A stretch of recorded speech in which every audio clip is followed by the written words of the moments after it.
प्रेमचंद पर सिर्फ गांधी जी का प्रभाव नहीं था। उस दौर में जो भी ऐसे विचार थे जो मुक्त धर्मी थे, उन सब का प्रभाव प्रेमचंद पर था। डॉक्टर भीमराव अंबेडकर का मतलब प्रभाव आप देख सकते हैं प्रेमचंद। जब मैं प्रभाव कह रहा हूं तो इसको इस अर्थ में कतई ना लें कि किसी खास प्रभाव में आकर प्रेमचंद कहानी या उपन्यास लिख रहे थे। प्रभाव का वैचारिक आधार ने, इंटेलेक्चुअल आधार है पूरा का पूरा मामला, जिसको प्रेमचंद अपने ढंग से प्रस्तुत कर रहे थे। खुद प्रेमचंद बड़े विचारक थे, यानी कि प्रेमचंद को इस रूप में नहीं देखना चाहिए कि वो गांधी जी के या किसी भी विचार के प्रवक्ता के रूप में हमारे सामने है। स्वयं एक बड़े विचारक के रूप में भी प्रेमचंद हमारे बीच हैं, हमारे साथ आते हैं उस दौर में। उस पूरे कालखंड में जैसा मैं आपसे निवेदन कर रहा था कि अगर आप बहुत मोटे तौर पर, अर्थायाम तो एक बड़ा पद है, उसके बहुत सारे संदर्भ हैं, एस्पेक्ट्स हैं, अगर बहुत मोटे तौर पर आप अर्थ पूंजी से उसको जोड़ कर देखें तो जो संदर्भ मैं आपके सामने लेकर आ रहा था, किसान, स्त्री और जो वंचना के शिकार लोग थे, तो प्रेमचंद किस तरह से उसे देख रहे थे और एक कह सकते हैं कि एक भारतीय दृष्टिकोण लगातार वहां काम करता है।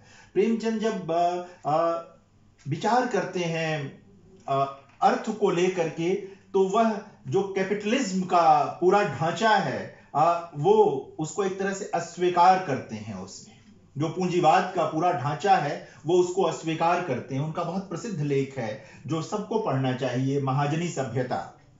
महाजनी सभ्यता नाम का उनका आलेख है, एक बार पढ़ें, जरूर पढ़ें। और जो रंगभूमि नाम का उनका उपन्यास है, किस तरह से भारतीय समाज में उस औपनिवेशिक काल में पूंजीवाद अपने डैने फैला रहा था, अपने पंख फैला रहा था। इसको समझना हो तो रंगभूमि जैसे उपन्यास को एक बार जरूर पढ़ना चाहिए।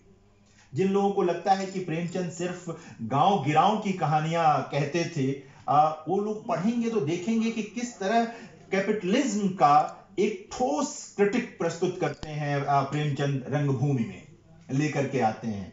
जबरदस्त उपन्यास है। उसके चरित्र पर बात करेंगे तो सूरदास जैसा चरित्र तो स्वयं प्रेमचंद दोबारा नहीं गढ़ पाए, होता भी नहीं है। रचनाकार के लिए भी यह संभव नहीं हो पाता कि कई बार वह स्वयं को ही दोहरा ले, स्वयं को ही ले जाए। अभी मैं इस पर बहुत विस्तार से बात करूंगा। अर्थ की समस्या को लेकर जब किसानों पर वो बात करते हैं, देखिए अर्थ एक ऐसी चीज है, हमारे वहां जो धर्म, अर्थ, काम, मोक्ष की एक व्यवस्था है, कई बार इसे लोग बहुत अलग ढंग से देखते हैं, लोगों को इसमें कम प्रगतिशीलता नजर आती है, इत्यादि इत्यादि चीजें। लेकिन यह जो एक व्यवस्था है पूरी की पूरी, अगर इसके आलोक में भी देखना चाहें और तो भी यह है कि अर्थ एक महत्वपूर्ण चीज है इस सृष्टि में, मनुष्य के जीवन में, हमारे पारिवारिक जीवन में, सामाजिक जीवन में उसकी एक बड़ी भूमिका है। किसानों की पूरी बदहाली को अगर आज आपको बात करनी हो तो कहां है? अर्थ ही तो है उसके केंद्र में, अर्थ ही तो है उसके केंद्र में। अगर वो ना होता तो किसान बदहाल क्यों होते? प्रेमचंद सिर्फ अपनी कहानियों में और उपन्यासों में नहीं, अपने निबंधों में भी इसका जिक्र कर रहे थे कि कैसे उस दौर में किसानों को की जो आर्थिक व्यवस्था है उसको मजबूत किया जाए, कैसे लगान मुक्त किया जाए, कैसे जमींदारी व्यवस्था का उन्मूलन किया जाए। ये सब उस प्रेमचंद के अर्थशास्त्र, अगर इसको मैं कहूं कि ये प्रेमचंद का अगर कोई अर्थशास्त्र बनता है तो प्रेमचंद के अर्थशास्त्र के दायरे में आता है। और प्रेमचंद का अर्थशास्त्र नितांत भारतीय है। हिंद स्वराज अगर आप सबने किताब पढ़ी हो तो मैं कह रहा था कि वो गांधी के प्रवक्ता नहीं है, लेकिन गांधी का प्रभाव तो होना ही था। वो कोई बच नहीं सकता था। अगर कोई निर्मल हृदय था, अगर कोई सचमुच उस समय भारतीयता से ओतप्रोत था, अगर सचमुच कोई भारत के उद्धार की बात सोच रहा था, तो वह गांधी से मुक्त हो ही नहीं सकता था।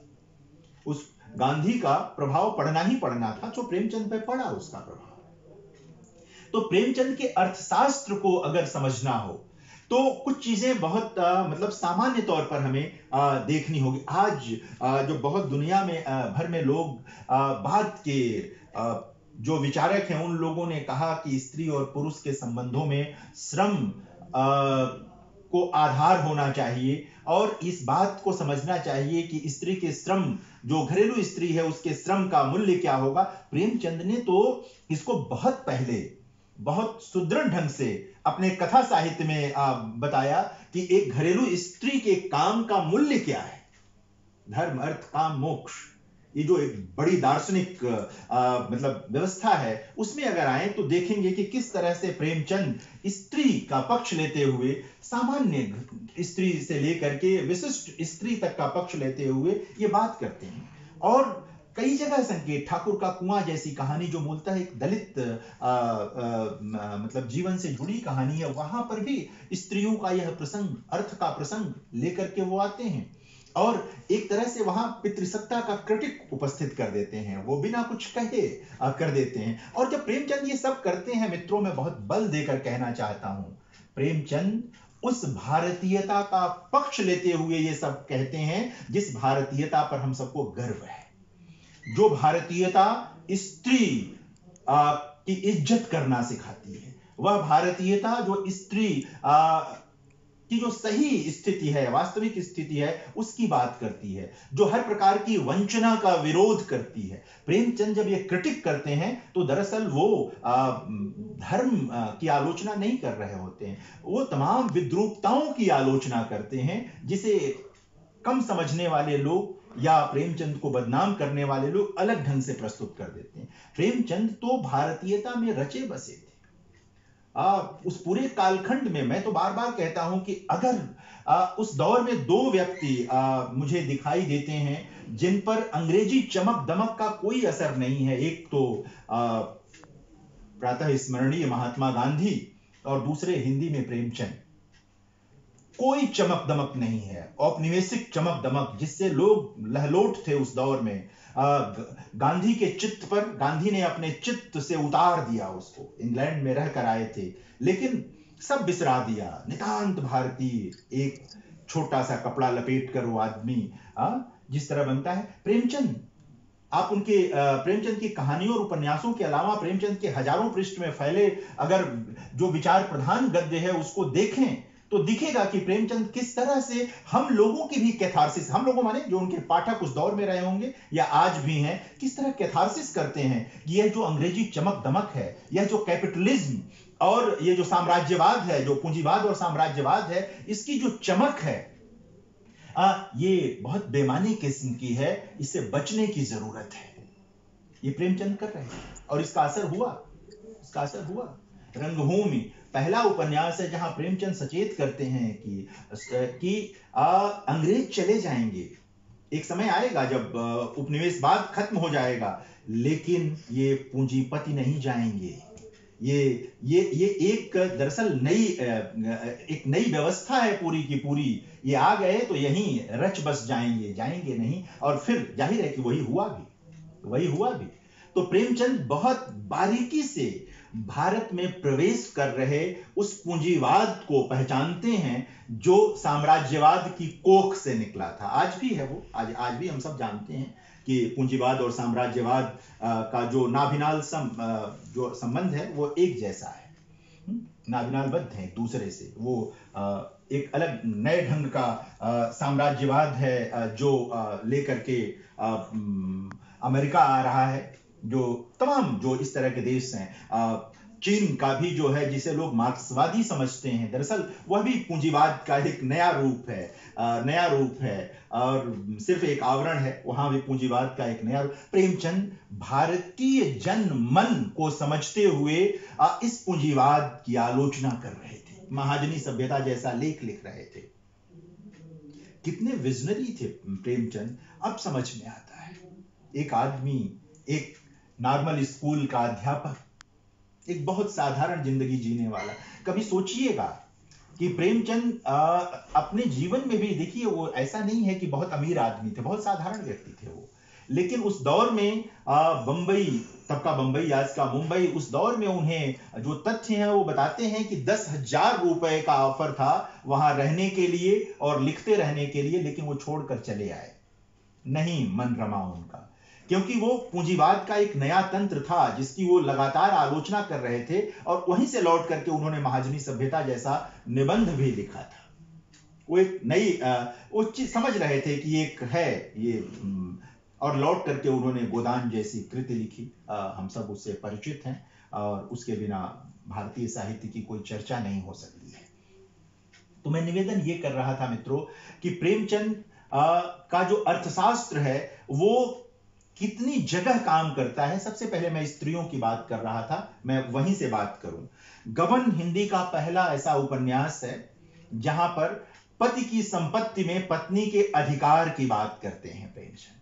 उसके पहले कोई कृति हिंदी में आपको नहीं मिलेगी जहां पर संपत्ति में स्त्री के अधिकार की कोई बात की गई हो। प्रेमचंद आधी आबादी के बारे में बहुत सचेत थे। वो देख रहे थे कि जब तक पति जीवित है तब तक तो स्त्री की मतलब बहुत इज्जत हो रही है, जितनी भी संभव है, कि चूंकि उसका पति कमाता है, सारी संपत्ति उसके पास है। लेकिन अगर वो पति मर गया तो वो बेटों की हो जाती थी, और अगर बेटे नहीं हुए तो भाई भतीजों की हो जाती थी। गबन में सरला रतन कम उम्र की महिला हैं। उनका विवाह एक अधेड़ वकील साहब से होती है, कोई संतति नहीं है। वकील साहब का देहांत हो जाता है, तो जो भतीजे आगे पीछे घूमते थे सरला रतन के, वो स्वामी हो जाते हैं संपत्ति के, और इनके लिए एक व्यवस्था कर देते हैं कि इतना आपका हुआ। लेख लिखते हैं प्रेमचंद उसी समय, और बताते हैं कि किस तरह की जायदाद हो तो कितना प्रतिशत मिलना चाहिए पत्नी को उस जायदाद में से, उस संपत्ति में से। ये बहुत क्रांतिकारी बात थी। पिता की संपत्ति में बेटी के अधिकार की बात भारत सरकार ने मान ली है और अब है, लेकिन प्रेमचंद इसकी बात कर रहे थे। कुछ लोग सोचेंगे कि ये किस तरह की बातें हैं। दरअसल ये प्रेमचंद का अर्थशास्त्र है। ये एक सामाजिक हमारी व्यवस्था है जिसमें कई बार बेटियां नहीं मांगती हैं, वो एक अलग मसला है, वो एक अलग चीज है, लेकिन एक व्यवस्था की तहत, ताकि उनके पास आधार रहे। अगर ससुराल में कोई जगह न रहे, कोई व्यवस्था न हो पाए, तो एक जगह उनके पास होनी चाहिए। वो स्त्री ये ना पूछे कि ये पिता का घर था, ये पति का घर था, और मेरा घर कहां है। ये जो बाद में इस तरह के प्रश्न आए, प्रेमचंद इसको बहुत पहले पहचान रहे थे, बहुत पहले। उनकी कुछ बातें तो आज जो बहुत कह सकते हैं आप, जो मतलब स्त्रीवाद का भी सबसे प्रमुख रूप उभर करके आता है बाद में, उस ढंग की बातें प्रेमचंद के निबंधों में दिखाई देती हैं। प्रेमचंद लगातार जब स्त्री के मुद्दों पर बात करते हैं तो आर्थिक समस्या पर बात करते हैं, और कहते हैं कि स्त्री को आर्थिक रूप से सुदृढ़ होने की जरूरत है। जिस दिन वो आर्थिक रूप से सुदृढ़ हो जाएगी, उस दिन उसे किसी के सहारे की जरूरत नहीं रहेगी। तब वो मतलब सहज रूप से अपना हक, अपना अधिकार प्राप्त कर लेगी, परिवार में भी और समाज में भी। इसलिए वो स्त्रियों की शिक्षा की बात करते हैं। उस दौर में वो एक सभा में गए जहां पर उनको अध्यक्ष बनाया गया, और वहां लोगों ने शिक्षा पर बात करने की बात की। तो प्रेमचंद ने जो भाषण दिया वो उपलब्ध है। उन्होंने कहा कि जिस प्रकार हम अपने बेटों पर भरोसा करके उन्हें कहीं भी पढ़ने के लिए भेज देते हैं बाहर, हमें अपनी बेटियों पर भी भरोसा करके उन्हें पढ़ने के लिए बाहर भेजना होगा, ताकि वो नौकरी अर्जित कर सकें, ताकि वो आर्थिक रूप से संपन्न हो सके। तो मैं जो कह रहा था अभी आपसे कि एक तरफ वो बात करते हैं कि पति की संपत्ति में अधिकार की, और लगातार देखें, और प्रेमचंद इस ओर से मुंह नहीं मोड़ते कि अर्थ एक प्रधान चीज है। जैसे हमारे जो ऋषि थे, हमारे ऋषियों ने कहा कि धर्म, अर्थ, काम, मोक्ष, ये चारों महत्वपूर्ण है। इनमें से किसी का प्रतिशत भी तय नहीं किया कि ये वाला ज्यादा चाहिए, ये वाला कम चाहिए, यानी समान रूप से जरूरी चीजें हैं ये। अगर ये समान रूप से जरूरी चीज है तो एक साहित्यकार के वहां ये चीज कैसे आती है, वो कैसे उसको एक तरह से कह सकते हैं डील करता है, ये बहुत महत्वपूर्ण प्रश्न है। और वो भी प्रेमचंद जैसा लेखक, प्रेमचंद उसको कैसे देखते हैं। और प्रेमचंद कहीं भी आप देखेंगे, अगर वो कहीं अगर प्रेमचंद थोड़ा सा कि कोई ऐसा रास्ता भी लेते हैं आर्थिक प्रश्नों पर विचार करते हुए, अपना एक अर्थशास्त्र प्रस्तुत करते हुए जो भारत के लिए, आजाद भारत के लिए वो स्वप्न देख रहे थे, अगर है उसमें कहीं कोई अगर लाइन इधर उधर लेते भी हैं तो वो भारत के पक्ष में लेते हैं। वो भारत के पश्चिमीकरण के विरोधी थे, वो पश्चिमीकरण के आग्रही नहीं थे। इसलिए कई बार एक समारोह में एक स्त्री आलोचक थी और उन्होंने कहा कि प्रेमचंद ने लिखा है कि स्त्रियों को साड़ी पहनना चाहिए, लिखा है प्रेमचंद ने, लेकिन पूरा लेख ये नहीं है। पूरा लेख तो ये है कि एक स्त्री ने जो उस दौर में अंग्रेजी ढंग के जो स्त्रियों के कपड़े हैं वो पहन लिया और उस पर अंग्रेज स्त्रियों ने आपत्ति की और उसे एक तरह से सजा सुनाने की बात आ गई। तब प्रेमचंद ने कुपित होकर के लेख लिखा था कि इनकी नकल करने की जरूरत क्या है, हमारे पास तो अपना बहुत सुंदर वस्त्र विन्यास है। प्रेमचंद किसी क्या कहेंगे उसे, मतलब किसी बहुत पुरातन सोच के नाते, किसी पूर्वाग्रह के नाते साड़ी पहनने की बात नहीं कर रहे थे। तो कई बार लोग संदर्भ से काट कर भी चीजों को रखते हैं, सब कुछ है। तो प्रेमचंद के वहां लगातार आपको एक चीज दिखाई देगा, देखिए हम सब भारतीयता के आग्रही लोग हैं और होना ही चाहिए।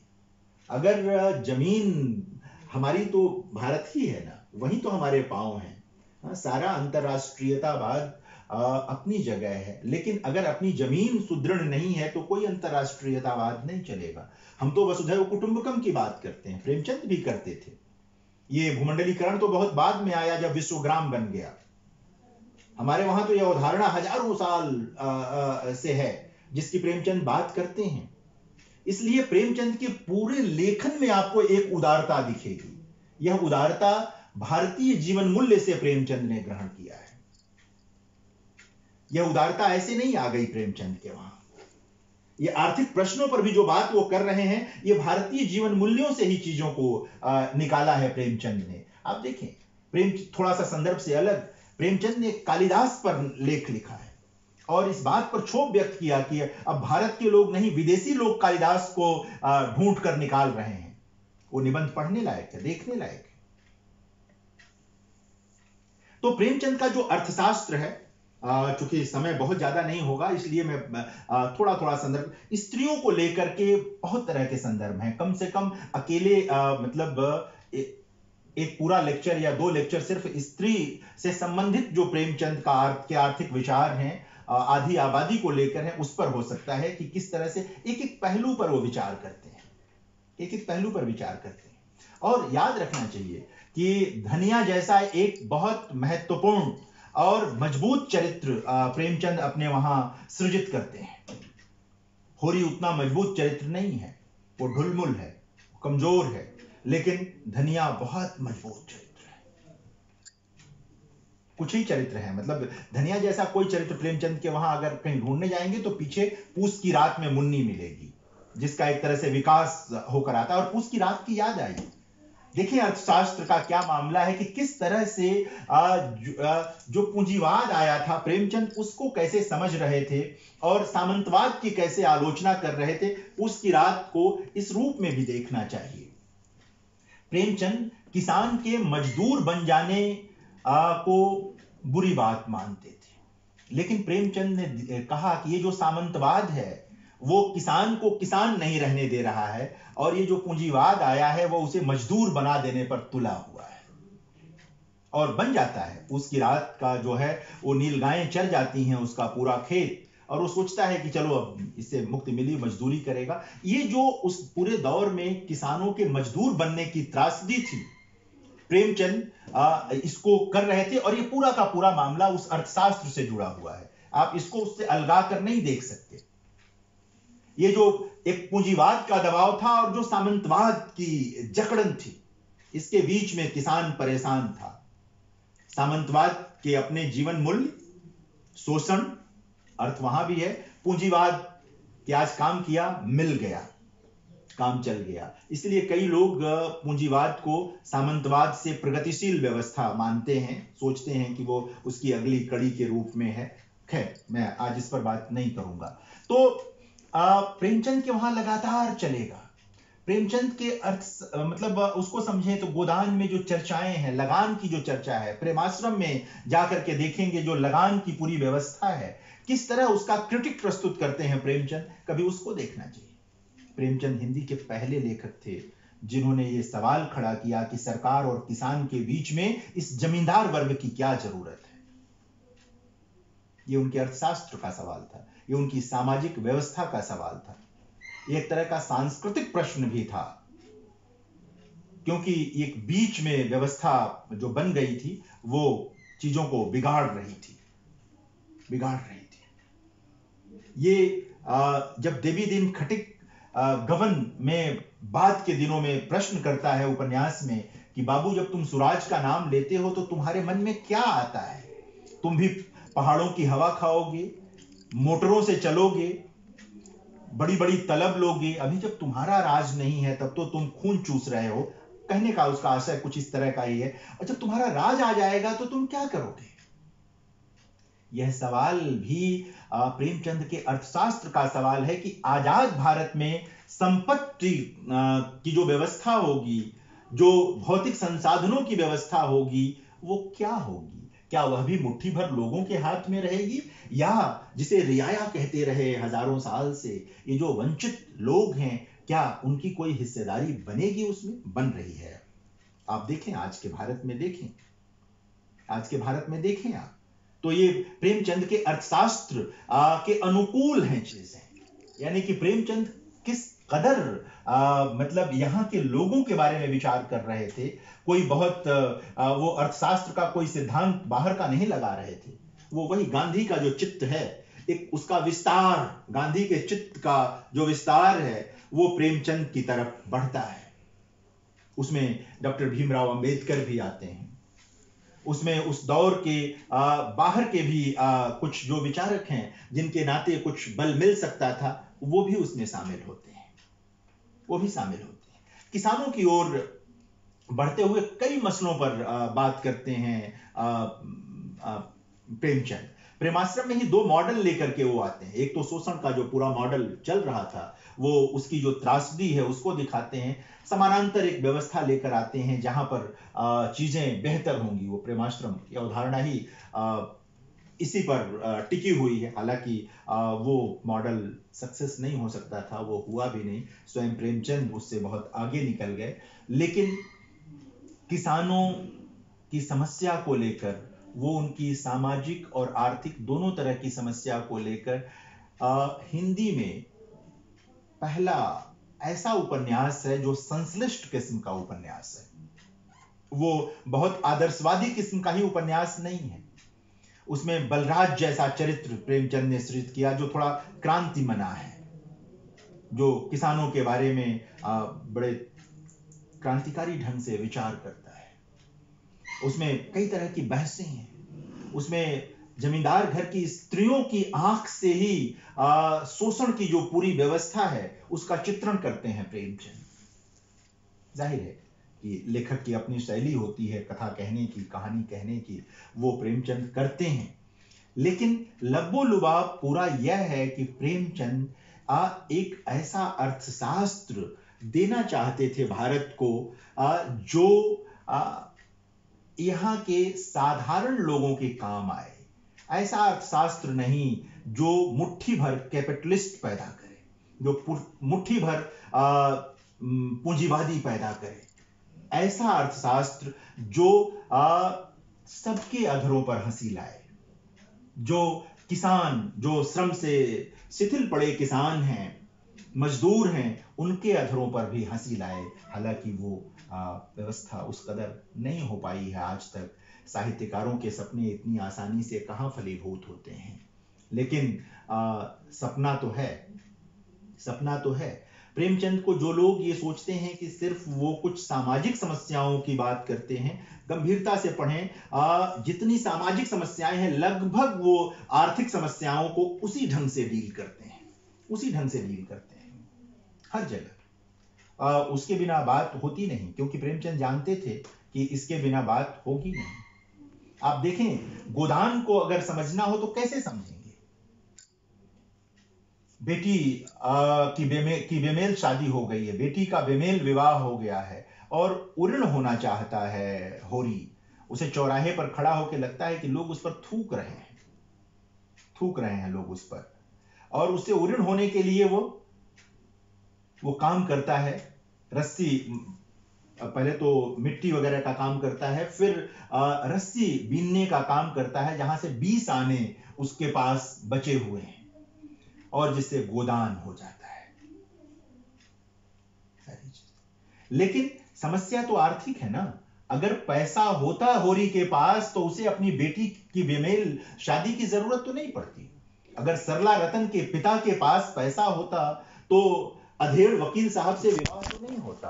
अगर निर्मला के पिता के पास है, जो एक तरह से कह सकते हैं कि परिवार की और समाज की पूरी संरचना को बिगाड़ देता है, और प्रेमचंद इसे पारिवारिक घटनाओं के माध्यम से दिखाते हैं। ये कला की बारीकी है जो सीधे हमें ला करके, हमारे हृदय पर ला करके, मतलब एक तरह से कहते हैं ठक ठक मारती है।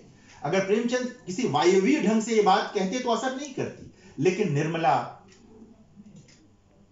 कि जब चिता जल रही होती है तो वो हमें कहीं सन्नाटे में छोड़ जाती है, और सारी व्यवस्था वही कि आर्थिक व्यवस्था नहीं है। नहीं तो निर्मला क्यों आती है अधेड़ तोताराम के वहां? अगर सेवा सदन में दरोगा जी को सजा नहीं हो जाती, और फिर उनकी बेटी जो सुमन है, अगर आर्थिक व्यवस्था होती ठीक ठाक, तो अधेड़ से शादी क्यों होती, दुआ से शादी क्यों होती? ये सारी चीजें मतलब सब अर्थ के इर्द गिर्द हैं, सब आर्थिक संरचना के इर्द गिर्द हैं, और जिसे प्रेमचंद, वही मैं कह रहा था कि परिवार के दायरे में ले आते हैं। लगता है तो हमारे आसपास घटी हुई घटना है, बिल्कुल आसपास घटी हुई घटना है।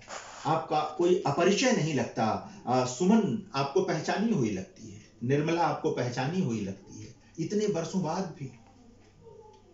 बाद भी।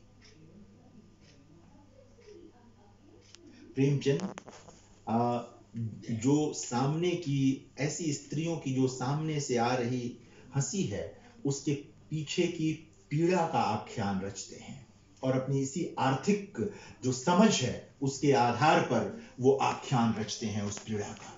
वो जानते हैं कि इस हंसी के पीछे गहरी पीड़ा है, बहुत दुख है, और यह दुख इस असमान आर्थिक व्यवस्था के नाते हुई है, जहां पर कुछ लोग तो बैठे हुए हैं, मालिक बने। गांधी भी चाहते थे यही कि ये ना रहे, इसीलिए गांधी जी क्यों याद आते हैं बार बार, इसीलिए याद आते हैं।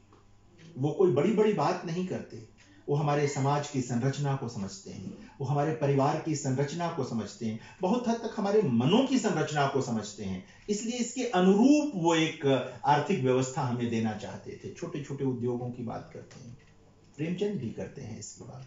बड़ी फैक्ट्री का विरोध जो रंगभूमि में है, वो उसको इसी रूप में पढ़ना चाहिए। आज छोटे छोटे उद्योग आप देखिए, लोगों के बारे में सोचिए कि कैसे चीजें खत्म हो रही हैं। आज कुम्हारों का काम खत्म हो गया, जिनका जीवन चला करता था उससे। मैं ये नहीं कह रहा कि जीवन भर उनको वही काम करना चाहिए था, लेकिन उनके लिए कोई विकल्प भी नहीं है दूसरा कि उनको काम मिल जाए, लेकिन उनका काम बंद हो गया।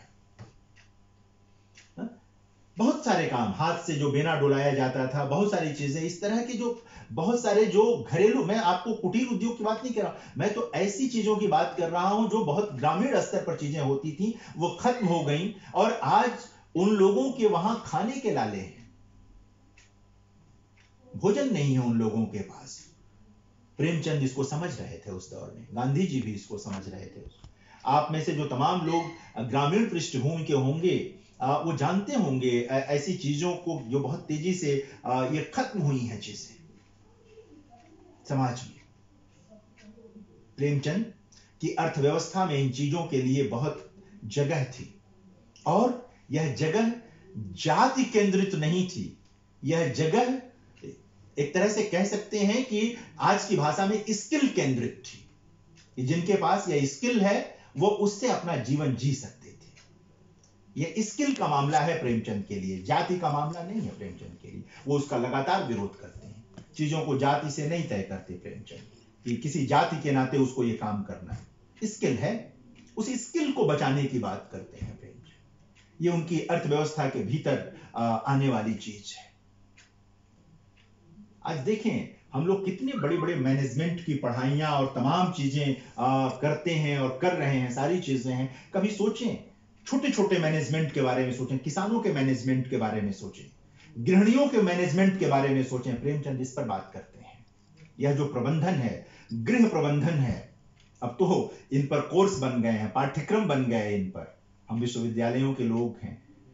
कृषि प्रबंधन, ये सब जो किसान कर रहे थे, जो महिलाएं कर रही थीं, प्रेमचंद इसके महत्व को रेखांकित करते हैं और बताते हैं कि इसका कोई विकल्प नहीं है, इसका कोई विकल्प नहीं है। ये बड़ी चीज है। एक जो तमाम बार भारत में दुनिया भर में जो आर्थिक संकटों का दौर आया मित्रों, उन आर्थिक संकटों के बीच कई बार भारत अगर बचा तो इसी तरह के गृह प्रबंधन और कृषि प्रबंधन के नाते जो संचित धन कहीं घरों में था, तमाम चीजें थीं, उनसे कई बार चीजें भारत में सहज हुई हैं, आसान हुई हैं। ये समझने की जरूरत है, ये जानने की जरूरत है। इसके बिना बात नहीं बनेगी। इसको अगर आज की तारीख में कोई सोचे कि ये कोई बहुत पिछड़ी बात थी, तो नहीं। ये गृह प्रबंधन, ये कृषि प्रबंधन, ये इस तरह के बहुत सारे प्रबंधन प्रेमचंद के साहित्य में आपको इसके मतलब ढेर सारे उदाहरण आपको मिलेंगे, ढेर सारी चीजें मिलेंगी और बहुत बारीक बारीक तथ्य मिलेंगे, इसके विवरण मिलेंगे इसके प्रेमचंद के वहां।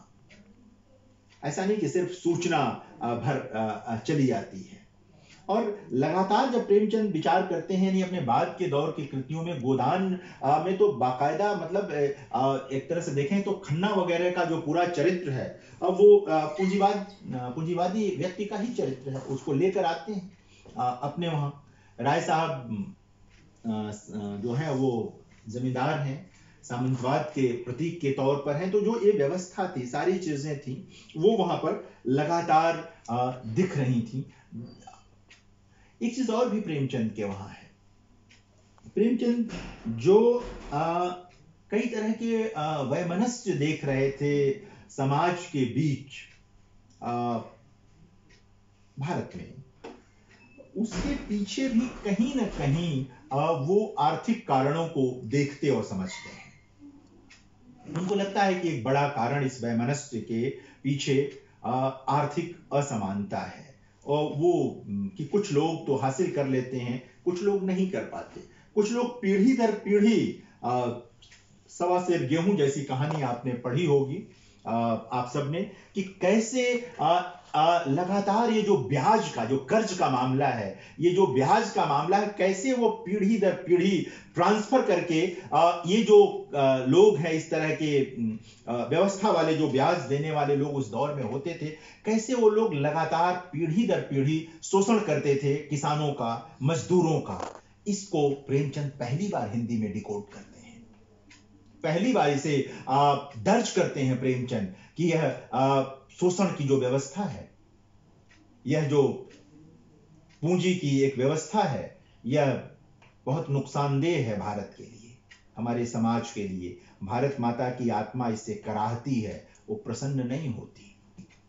पिता ने कर्ज लिया, बेटा भी नौकर बना है, बेटे का बेटा भी नौकर बना है, पीढ़ी दर पीढ़ी एक छोटा सा कर्ज, मूलधन बना रह गया, ब्याज बढ़ता गया, आप देते रहिए, खत्म नहीं होता। लोन की एक नई व्यवस्था है जिसमें के हम सब लोग लाभार्थी और शिकार हैं। वह मैं उस ओर नहीं जाऊंगा। हम सब लोग लोन लेते हैं, जितना लेते हैं उससे कई गुना चुकाते हैं, लेकिन हमारे पास एक रेगुलर व्यवस्था है जिसमें ये चीज हो जाती है और हमें पता नहीं चलता। लेकिन किसान के पास तो नहीं थी, वो तो पेट काट के ही दे सकता था। वो जो पूरा उस समय कर्ज की जो पूरी व्यवस्था थी, अगर उसको ठीक से समझना हो तो प्रेमचंद का साहित्य बहुत विश्वसनीय दस्तावेज है कि किस तरह से ये लोग पूरे सिस्टम को डिस्टर्ब कर रहे थे, पूरे सिस्टम को बर्बाद कर रहे थे। तो प्रेमचंद के माध्यम से इसको समझा जा सकता है। कम से कम हिंदी लेखकों में वो अकेले हैं उस दौर में जो इसको हमारे सामने रखते हैं और बहुत विश्वसनीय ढंग से रखते हैं। बहुत उसके मतलब सभी जो एस्पेक्ट्स हो सकते हैं उन सबको लेकर आते हैं और रखते हैं। तो ये एक और मतलब मसला है प्रेमचंद के वहाँ। कुछ उदाहरण मैं आपको देना चाहता था, कुछ चीज़ें कि कैसे क्या क्या चीज़ें आती हैं। एक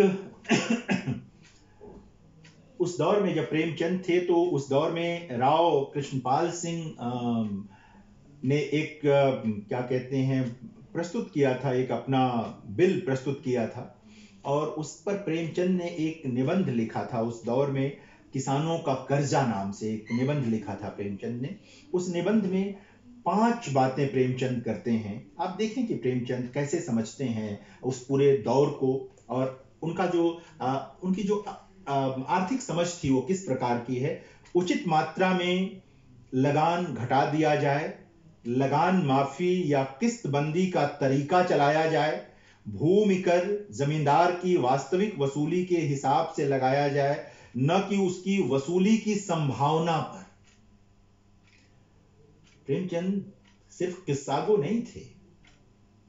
प्रेमचंद एक मैं कह सकता हूं कि बड़े समाजशास्त्री थे, बड़े एक ऐसे विचारक थे जो समाज को बदलना चाहते थे।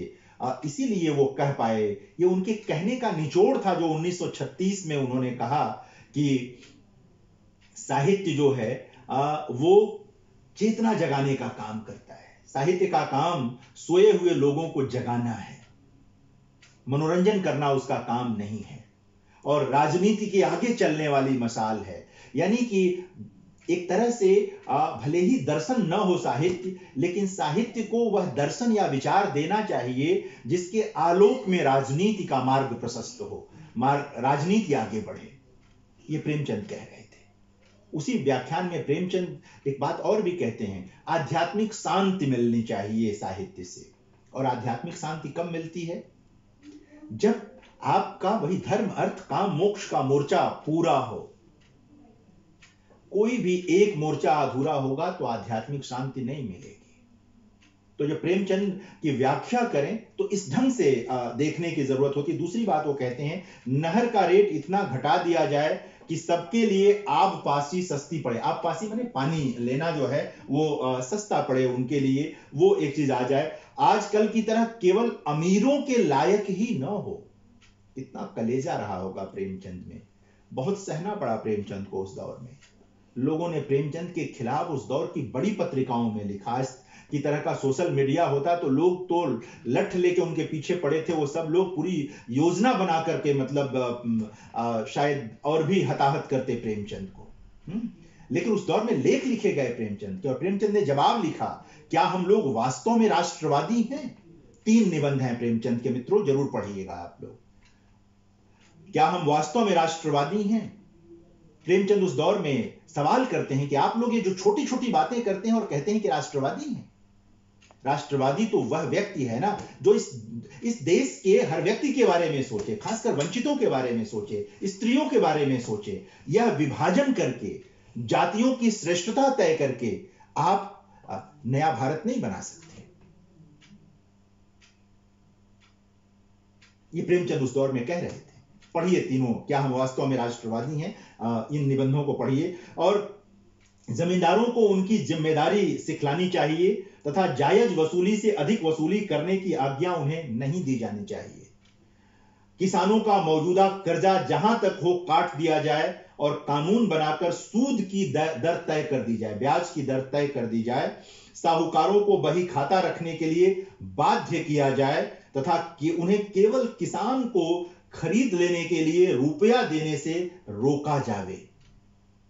यानी प्रेमचंद किस कदर समझ रहे थे अपने समाज को। और वही जो सवा से गेहूं का मैं उदाहरण दे रहा था, अगर आपने न पढ़ी हो तो जरूर पढ़िए उस कहानी को, कि कैसे पीढ़ी दर पीढ़ी गुलाम बना लेते थे। आप थोड़ा सा अनाज देकर या थोड़ा सा रुपया कर्ज दे करके, सरकारी अफसरों को किसानों से नाजायज वसूली से रोका जावे, बड़े सरकारी कर्मचारियों के वेतन में कमी की जावे और उससे रुपया बचाकर बहुत ही कम वेतन पाने वाले सरकारी कर्मचारियों का वेतन बढ़ा दिया जावे। ये प्रेमचंद औपनिवेशिक कालखंड में बात कर रहे थे। ये सारी चीजें थी तब। आज की तरह के वेतन आयोग नहीं होते थे, ये सारी व्यवस्थाएं नहीं थी, इतनी गणित नहीं थी, लेकिन प्रेमचंद का दिमाग इन सब चीजों की ओर जा रहा था। एक मैं कह सकता हूं कि एक ठेठ भारतीय ग्रामीण अर्थशास्त्री की तरह प्रेमचंद ये बातें कर रहे थे। वो कैम्ब्रिज से या ऑक्सफोर्ड से अर्थशास्त्र पढ़कर नहीं आए थे। उन्होंने भारत के भी विश्वविद्यालयों में अर्थशास्त्र की पढ़ाई नहीं की थी, इलाहाबाद विश्वविद्यालय में या कहीं अर्थशास्त्र की पढ़ाई नहीं की थी। उन्होंने गांव में रहते हुए जीवन से जो अर्थशास्त्र निकलता है उस अर्थशास्त्र की पढ़ाई की थी और उस पूरे कालखंड को समझ रहे थे और उस कालखंड को समझते हुए ये सारी बातें कर रहे थे। आप देखें, लगता है आपको कि किसी कथाकार की बात है? आपको लगेगा कि उस दौर के किसी आंदोलनकर्मी के का काम है ये, उस दौर के किसी विचारक का काम है ये। अगर सिर्फ आप हिस्सा में न दूं आपको कि प्रेमचंद ने लिखा है, तो आप यही मानेंगे कि कोई उस दौर का व्यक्ति है जो लगातार किसान मुद्दों पर काम करता होगा या अर्थशास्त्री होगा, इस तरह का होगा, उसका काम है ये। तो लगातार प्रेमचंद छोटे कर्मचारियों की बात करते हैं, छोटे छोटे काम करने वाले, स्किल आधारित काम करने वाले लोगों की बात करते हैं, किसानों की बात करते हैं और अंततः जब उन्हें लगता है कि ये कुछ नहीं होगा तो जमींदारों के उन्मूलन की बात करते हैं। कहते हैं ना, इनकी जरूरत नहीं है, जरूरत नहीं है। किसान अन्न उपजाता है, जनता के पास जाता है, सरकार है, इस बीच किसी और की जरूरत नहीं है साहब। ये बिचौलिए की क्या जरूरत है? खराब शब्द है लेकिन वो प्रयोग करते हैं उस दौर में। तो ये कई चीजें हैं और